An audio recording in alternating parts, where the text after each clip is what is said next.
Entonces, fármacos que producen depresión del sistema nervioso central, que tienen acción ansiolítica, ¿ya? Y lo hipnótico que produce entonces somnolencia. Entonces, dentro de los primeros fármacos y los fármacos más utilizados son las benzodiazepinas. La característica importante de las benzodiazepinas es su estructura química. Las benzodiazepinas están formadas por anillos de benceno. Esto le permite que tenga una buena liposolubilidad. ¿Esto qué pasa entonces con el sistema nervioso central y el fármaco que es más liposoluble? ¿Qué genera? Que atraviesa la barrera hematoencefálica, por esos efectos, ¿no? Si no tuviera esta característica en la estructura química, pues no lo haría, no tendría efectos sobre el sistema nervioso central. Bien, entonces las características y farmacocinéticas, la potencia de las benzodiazepinas van a depender de sus radicales, ¿no? De los reemplazos de los radicales van a entonces diferenciar el tiempo de acción, si la acción es prolongada, la acción es corta, la acción es intermedia, la potencia del fármaco, la acción del fármaco, cuando el fármaco puede tener acción solamente ansiolítica, puede ser solamente acción antiepiléptica, ¿no? O diferentes tipos de acciones que tienen las benzodiazepinas, ¿no? Muy bien, la farmacocinética. Las benzodiazepinas tienen una unión a proteínas plasmáticas en gran porcentaje, ¿no? Y nuevamente, todo fármaco que sea una proteína plasmática en gran porcentaje, entonces es un sitio de interacción. La absorción antes la absorción es a través del sistema gastrointestinal. Tiene una circulación enterohepática. Si tiene una circulación enterohepática, va a suceder lo mismo que ocurre con diferentes fármacos. Si el paciente está consumiendo una benzodiazepina, por ejemplo, el diazepam, y come alimentos ricos en grasas, ¿qué va a pasar? Va a prolongar su acción del diazepam, va a tener mayor efecto. Esto es debido a la circulación enterohepática. Se libera de la bilis, y la bilis se absorbe a nivel del sistema intestinal, incrementa la concentración. Ya. Las vías de administración pueden ser diferentes: intramuscular, intrarrectal, intravenosa, por vía oral. La vía intramuscular es la más errática de todas. Entonces, no es la preferible. En niños, por eso, que cuando tenemos un paciente que tiene una crisis epiléptica, se puede utilizar la vía intrarrectal. Muy bien, entonces habíamos dicho que tiene una alta concentración a proteínas plasmáticas, por lo tanto tiene un volumen de distribución bueno, ¿no? Adecuado. Algunos fármacos que tienen mayor índice de acumulación, como el clonazepam, entonces se pueden depositar por mayor tiempo, mayor concentración, y puede producir toxicidad. Las benzodiazepinas, la mayoría de ellas se metabolizan en el hígado en la fase 1 y fase 2 del metabolismo, ¿no? La fase 1, ¿cuáles son? Hidroxilación. La fase 1, pues son los procesos, puedes ver hidroxilación. ¿Qué más? Oxidación. Oxidación. Reducción. ¿Qué más? De alquilación, ¿no? Ok, y la fase 2, por ejemplo, glucuronización. Entonces las benzodiazepinas tienen las dos fases, fase 1 y fase 2, excepto algunos de ellos. ¿Cuál? Por ejemplo, el temazepam, el lorazepam, el clonazepam, no tienen fase 1 de metabolismo. Y ese dato, ¿por qué es importante? Es importante porque recuerdan en el seminario cuando le preguntaban en adultos mayores qué cambios fisiológicos ocurren que pueden tener implicancias en la farmacología, el uso de fármacos. Bueno, el adulto mayor tiene un metabolismo hepático disminuido. ¿Expensas de qué? ¿De la fase 1 o la fase 2? La fase 2, 1. La fase 1. Entonces, si hay fármacos benzodiazepinas que no se metabolizan por la fase 1, entonces podría utilizar en estos pacientes, ¿no? Mejor si utilizo fármacos que no se metabolizan en la fase 1. Van a encontrar inclusive en pacientes que tienen algún grado de hepatopatía, que nuevamente también tienen alteración sobre todo de la fase 1 del metabolismo, podrían utilizar alguno de estos fármacos antiepilépticos, benzodiazepinas, ¿no? Por ejemplo, si quiero escoger un antiepiléptico, un paciente con falla hepática, tendría que utilizar lorazepam, ¿no? Muy bien. Podemos clasificar las benzodiazepinas por la acción, ¿no? La acción que sea corta, acción intermedia, acción prolongada. Los fármacos que actúan antiepiléptico que se utiliza en estatus convulsivos, benzodiazepina que se utiliza en estatus convulsivos de acción corta, midazolam, ¿ya? Midazolam, recuerden, benzodiazepina que se utiliza en estatus convulsivos de acción intermedia, lorazepam. Antibenzodiazepina que se utiliza como en estatus epiléptico de acción prolongada, diazepam, ¿no? Entonces, acción corta o acción rápida, tenemos midazolam, triazolam. Intermedia, tenemos alprazolam y lorazepam, ¿ya? Y acción larga, diazepam. Muy bien. Entonces, la acción de las benzodiazepinas van a depender de ciertas características. Primero, a los radicales, ¿no? Eso le va a permitir unas ciertas características farmacocinéticas. Otro, depende de la concentración, ¿no? Y la concentración de la ocupación de receptores.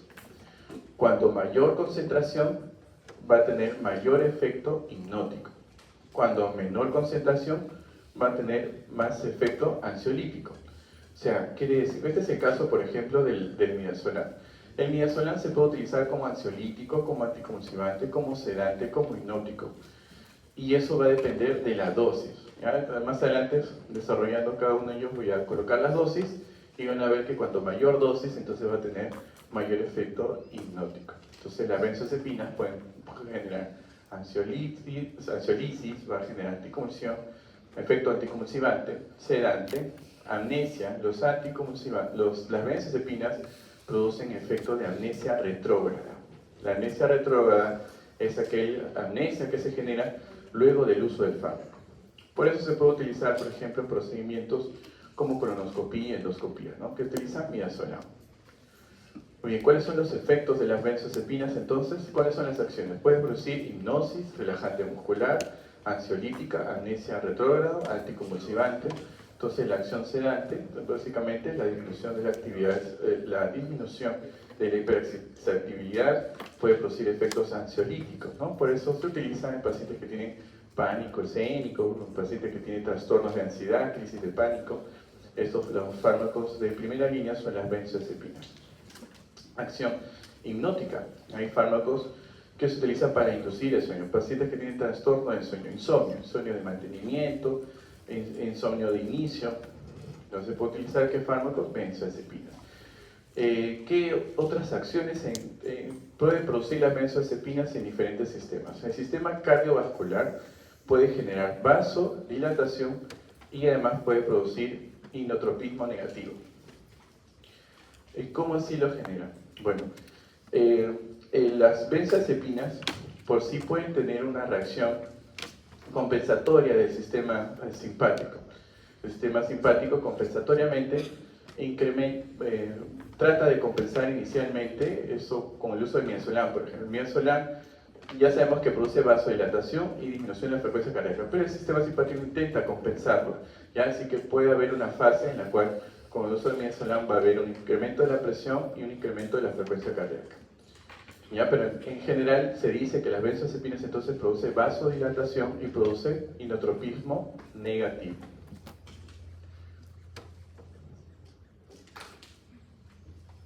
¿Ya? Entonces, el mecanismo de acción de las benzodiazepinas lo que genera es una hiperpolarización de la neurona.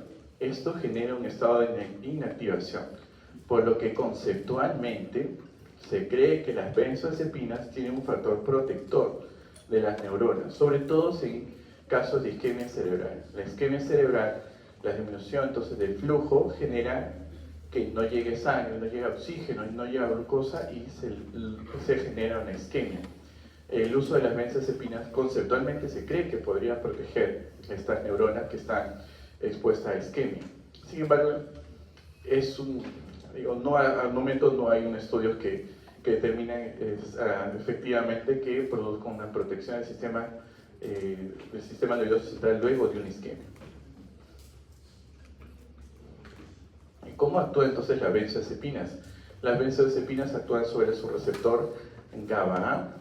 Tienen sitios específicos de las benzodiazepinas. Las benzodiazepinas actúan sobre entre el receptor o un sitio alostérico del canal sobre el sitio entre el alfa y el gamma, ¿ya? Cuando la benzodiazepina tiene mayor selectividad hacia algún tipo de subunidad, tiene un efecto distinto. Si tiene mayor afinidad sobre la subunidad alfa 1 del receptor GABA, el efecto va a ser más sedante. Y si tiene acción más sobre los receptores, sobre la subunidad alfa 2, alfa 3, va a tener un efecto más ansiolítico. Por eso las benzodiazepinas, cuando se usan como inductor del sueño, digamos, no tienen un claro efecto sobre el sueño, ¿no? No permite que el paciente entre al sueño profundo. A diferencia de los fármacos del grupo C, que vamos a hablar en un momento, que ellos tienen mayor selectividad sobre la subunidad alfa 1. Y alfa 1 generan sedación, o sea, producen hipnosis. El paciente entra a un sueño muy parecido al sueño fisiológico. Muy bien, eso lo habíamos comentado, ¿no? Según los receptores, la ocupación de receptores va a incrementar el efecto. Se va entonces del efecto ansiolítico hasta la hipnosis y la sedación profunda. El diazepam. El diazepam, entonces, según la dosis, hemos dicho, va a tener diferentes efectos. El diazepam se utiliza como fármaco, como relajante muscular, como ansiolítico, como anticonvulsivante y como hipnótico también, ¿no?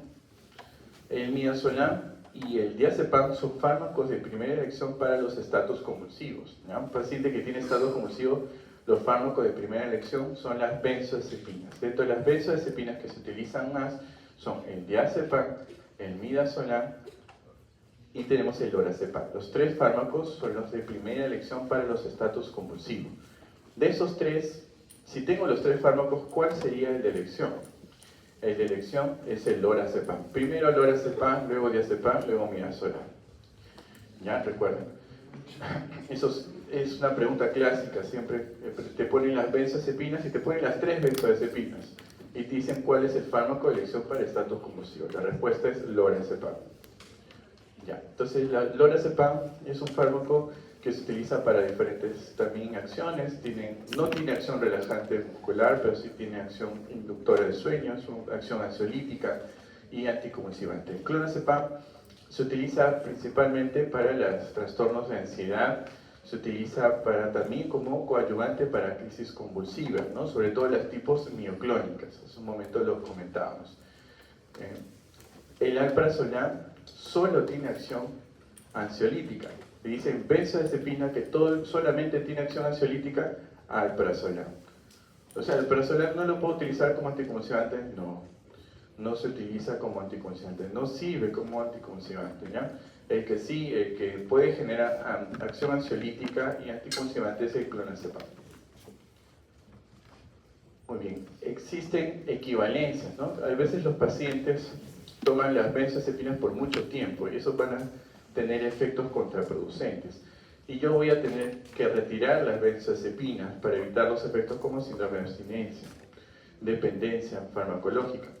Entonces, para esto yo puedo utilizar dosis equivalentes de otros fármacos para poder ir retirando poco a poco el fármaco. Entonces, acá están las dosis equivalentes de cada fármaco, cada benzodiazepina. Entonces, los efectos de las benzodiazepinas a largo plazo son deterioro cognitivo.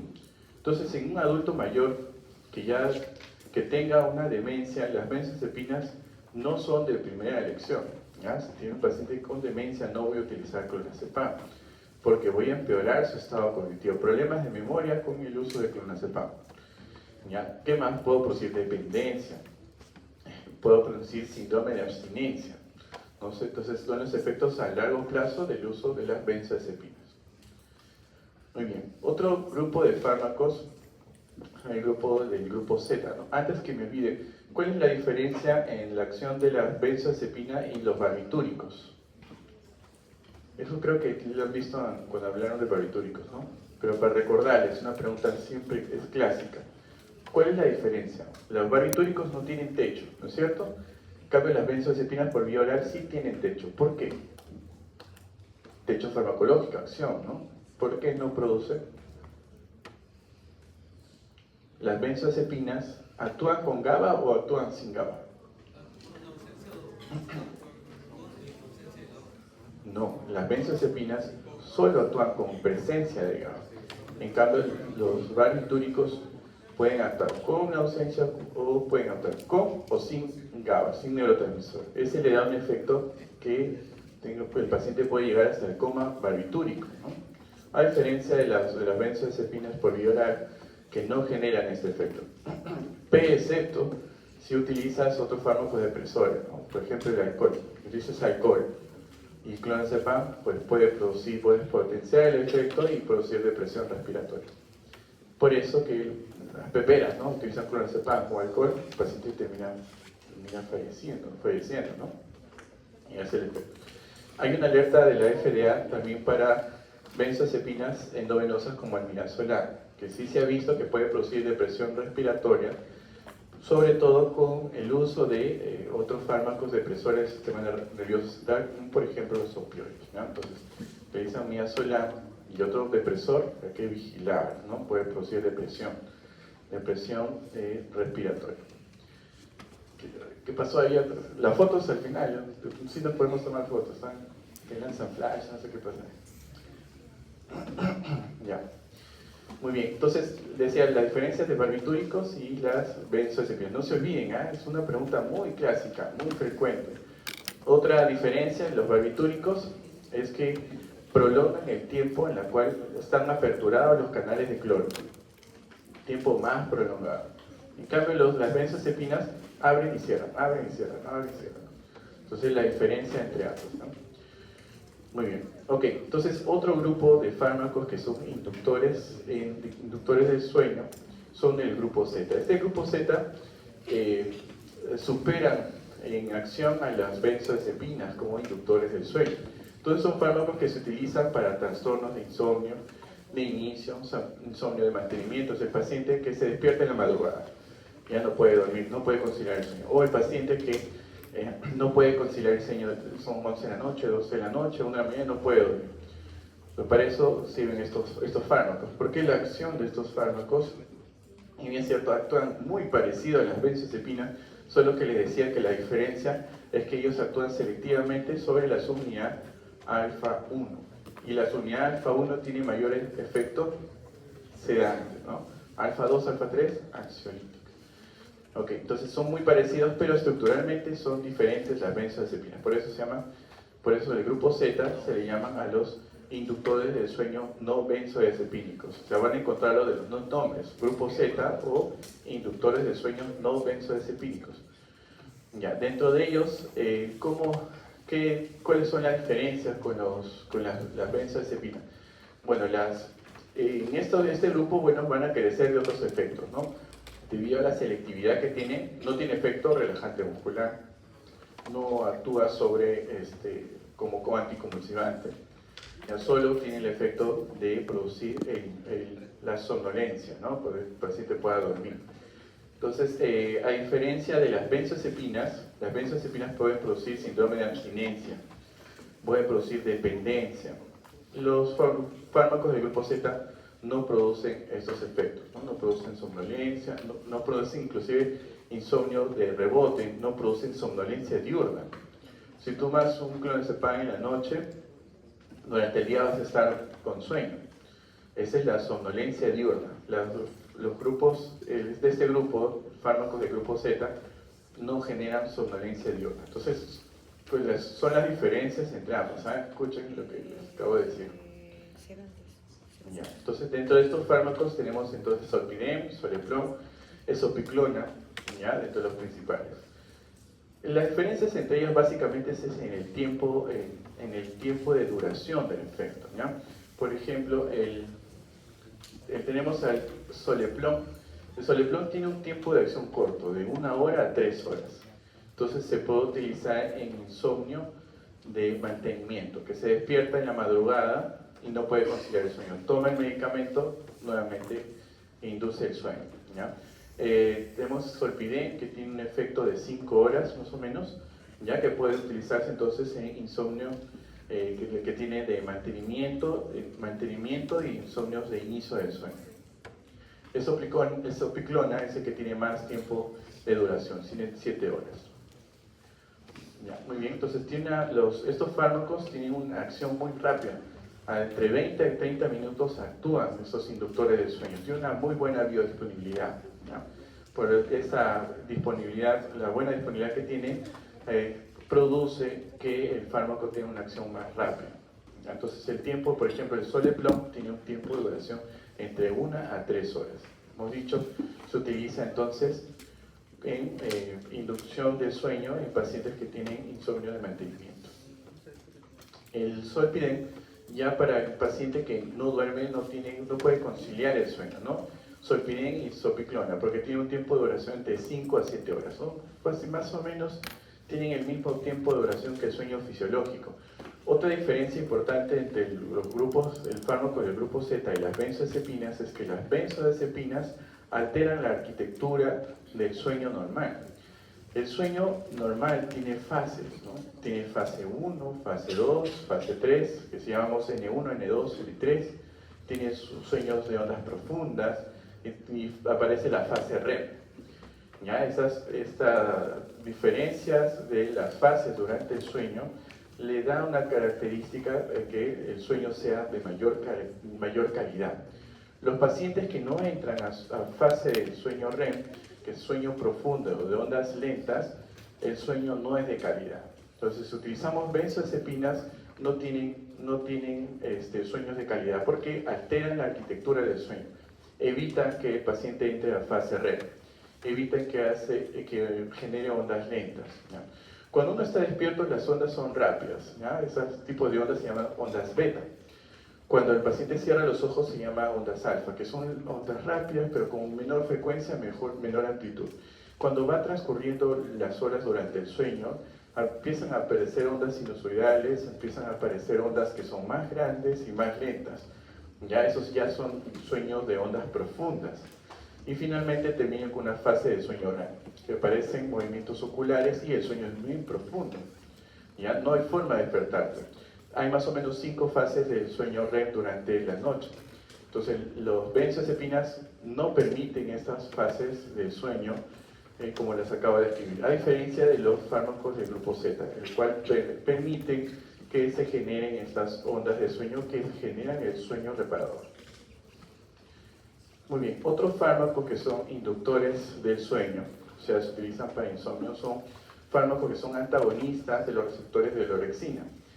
¿Qué es eso? ¿Qué es la orexina? Bueno, son fármacos nuevos en realidad. La orexina es un neuropéptido que se genera en el sistema reticular activador ascendente, que se encuentra en el tronco encefálico. Está relacionado con los despertares. Entonces, cuando una persona está dormida y empieza a despertar, la orexina incrementa en concentración, donde se generan las neuronas del sistema reticular. Activa, incrementa la concentración y al actuar sobre esos receptores incrementan la activación noradrenérgica sobre la corteza cerebral. Entonces se despierta, el paciente permanece despierto. Si yo actúo antagonizando estos receptores, voy a inducir el sueño. Entonces, la acción de estos fármacos es inductora a través de antagonismo sobre los receptores de la orexina. Entre estos tenemos a la suvorexan y lamborexan. ¿Ya? Entonces, la diferencia entre suvorexan y lamborexan básicamente es en el tiempo de acción. Suvorexan y lamborexan tienen más o menos un promedio de 12 horas. Lamborexan tiene un promedio mayor de más de 12 horas. Entonces, el efecto adverso que pueden presentar estos fármacos es que sí pueden producir somnolencia diurna, o sea, durante el día están con sueño, ¿no? A diferencia de los fármacos del grupo Z, que no tienen este efecto. Otra diferencia es que estos sí permanecen, que la arquitectura del sueño permanezcan estables, no sin alteración. Muy bien, y para terminar, ya yo lo veo que quieren irse, la melatonina, ¿no? La melatonina, como ustedes saben, es una sustancia neuroendocrina que se genera durante los ciclos de sueño y vigilia, ¿ya? Entonces la melatonina reacciona a la luz, ¿no es cierto? Cuando hay luz se incrementa la melatonina, pero cuando hay sueño la melatonina se incrementa, ¿no? Y durante el día empiezan a disminuir. Entonces se puede utilizar fármacos que generen este cambio fisiológico entre el sueño y la vigilia a través de estos fármacos. No hay una restricción para el uso de la melatonina, ¿no? Se ha visto que tienen muy pocos efectos adversos o efectos nulos, por el cual se puede indicar sin receta médica. Dentro de los fármacos que se han utilizado, que actúan sobre receptores de melatonina, con los cuales se han estudiado, está el Rameltión. El Rameltión se utiliza para los trastornos del sueño de conciliación, ¿no? También tiene un sueño que se genera con la arquitectura normal del sueño fisiológico, no altera el sueño fisiológico. Se utiliza principalmente para el síndrome de jet lag, ¿no? Para el que viaja, hay cambios en las zonas horarias y pues tienen alteración del ciclo de sueño-vigilia, ¿ya? Y bueno, finalmente el taximeltión, que también es un fármaco agonista de la melatonina, se utiliza en pacientes que tienen trastorno del sueño, vigilia y sueño de no 24 horas, se llama así, porque estos pacientes no reconocen el tiempo. ¿Qué personas no reconocerían el tiempo? Los que tienen ceguera congénita, ¿ya? Nacen ciegos, entonces no saben cómo se presenta el día, ¿no? Ciclo vigilia, sueño, no existe para ellos. Entonces, para esos fármacos, los fármacos que tienen mayor tiempo de acción, el taximeltión. Muy bien, chicos. Eso sería todo. Si tienen alguna pregunta.